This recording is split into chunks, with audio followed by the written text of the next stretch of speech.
Tu vas halluciner, mais le pain que tu bouffes tous les jours contient un additif à base de cheveux humains, et c'est putain de légal. Imagine un peu, la baguette que t'as tartinée de beurre ce matin, elle contient une substance tirée de cheveux ramassés dans les salons de coiffure en Chine et en Inde. C'est pas un truc sorti d'un film d'horreur, c'est la triste vérité de l'industrie agroalimentaire. Ils foutent cet additif pour que le pain reste moelleux, gonflé et qu'il se conserve plus longtemps. Les fabricants kiffent cette merde et en mettent partout où c'est possible.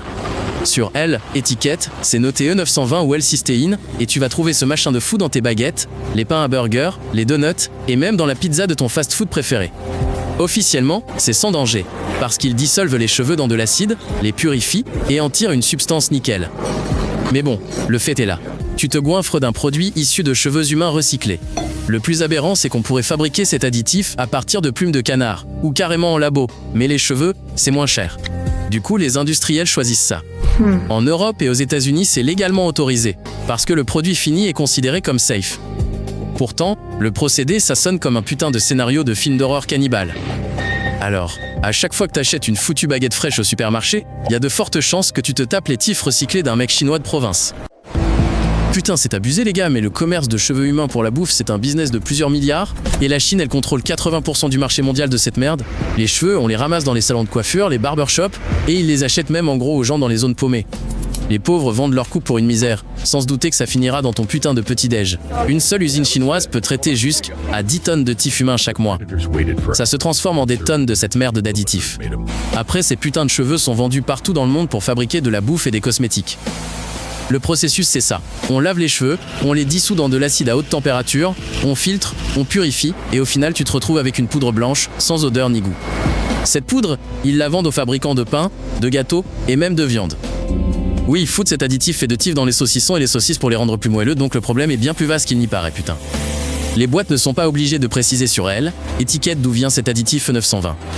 Il suffit d'indiquer le code, et personne ne saura que ça vient de cheveux, de plumes, ou que c'est chimique. Bordel.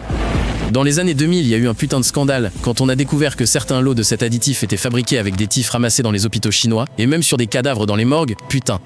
Après ça, ils ont mis en place des contrôles, mais qui les vérifient vraiment, hein. Les véganes et les groupes religieux, ils sont juste choqués par ce délire. Parce que, officiellement, du pain avec des tifs humains, ça respecte ni le halal, ni le cachet, ni les normes véganes, bordel de merde. Putain, c'est dingue, mais cet additif à base de cheveux humains n'est pas juste dans le pain. Cette merde se retrouve aussi dans les crèmes pour la peau, les shampoings et même les médocs contre la calvitie. Dans les produits cosmétiques, ils foutent cet additif pour fortifier les cheveux et les ongles. Le comble, c'est qu'une crème pour la pousse des cheveux peut être faite avec des tifs de quelqu'un d'autre. Dans les cachets et les compléments alimentaires, cette saloperie est aussi utilisée pour nettoyer le corps, soigner la bronchite et même la gueule de bois. Genre tu peux te soigner avec un truc fait de tifs humains et même pas t'en douter, bordel. Le truc le plus chelou, c'est la prod de viande artificielle et de shakes protéinés pour les bodybuilders, où ils foutent aussi cette saleté pour améliorer la compo. Au Japon et en Corée, les tifs sont transformés en engrais pour les potagers, parce que c'est blindé d'azote. Genre, les légumes du marché ont pu pousser sur de la terre engraissée, avec des coupes de cheveux humaines, sérieusement. Il y a même des startups qui fabriquent du carburant et des matériaux de construction avec des tifs, frère. L'humanité a trouvé un putain d'usage pour quasiment chaque partie d'elle-même. Les salons de coiffure jettent environ 72 millions de kilos de tifs chaque année, rien qu'aux États-Unis. Et la majeure partie de cette foutue matière première ne finit pas à la décharge, elle est recyclée, mec. C'est putain de choquant cette histoire, mais il y a des combines pour éviter les cheveux dans ton pain. Faut juste savoir quoi guetter et quel produit virer de ta liste. Première règle d'or, check la liste des ingrédients et traque le E920 ou le terme L-cystéine. Si tu vois ces merdes, sois sûr à 70% que c'est des tifs recyclés, pas juste de la chimie banale. Prends ton pain chez les petits artisans boulangers.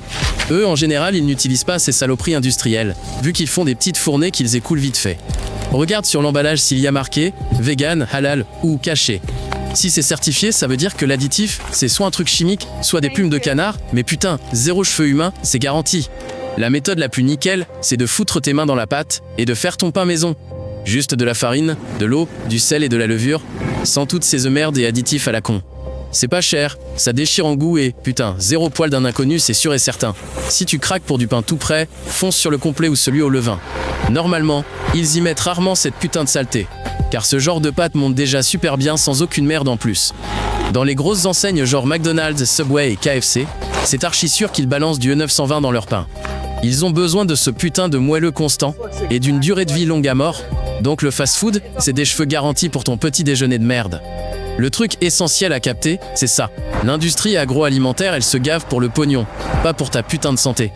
Alors si tu fais pas gaffe à ce que tu bouffes, des usines chinoises de recyclage de tif le feront pour toi, putain. J'ai pété un câble en apprenant que les fabricants basculent sur un additif chimique au lieu de cheveux. Pression des véganes et groupes religieux, mais ça traîne, les cheveux restent moins chers, putain. La technique labo pour cet additif chimique est maîtrisée depuis les années 80. Mais cette merde coûte 3 ou 4 fois plus cher que les versions à base de cheveux ou de plumes. Quelques boîtes européennes ont déjà viré les cheveux et basculé sur la chimie ou les plantes, mais c'est une poignée comparée aux milliers de fabricants, bordel. Le souci, c'est que les acheteurs ne captent rien à ce délire. Personne lit les compos ni pose de questions. Sans exigence de transparence, les fabricants font leur beurre, ces bâtards. Les activistes réclament un étiquetage obligatoire. Que les gens sachent si l'additif est issu de cheveux humains, de plumes de canard ou chimiques, et qu'ils choisissent en toute conscience, merde. En Chine, des usines voient le jour pour fabriquer cet additif avec des bactéries spéciales. C'est le futur, mais pour l'instant c'est hyper cher, et pas généralisable à tout le marché, cette connerie. Pendant que tu lis ce putain de texte, ailleurs, quelqu'un croque du pain.